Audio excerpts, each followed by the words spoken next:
Today I'm making triple chocolate brownie bites. First I'm going to make the brownie, so in a bowl I'm going to add 1 packet of this fudge brownie mix. Next I'm following the directions on the back of the brownie mix, so I'm adding an egg, oil, and water. Next I'm adding a half a cup of a mixture of white chocolate, milk chocolate, and semi-sweet chocolate chips. Then mix that up until it's combined.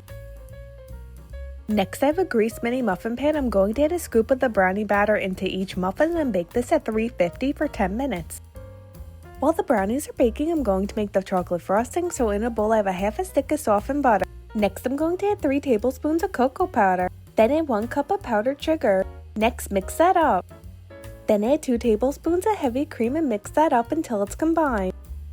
Once the brownies were done baking, I let them cool for 10 minutes and then I took them out of the mini muffin tray, and now I added the chocolate frosting into a piping bag and I'm going to pipe some of the frosting on each brownie. Lastly, I'm going to sprinkle some mini chocolate chips on top. Here's an up-close look of the mini triple chocolate brownies.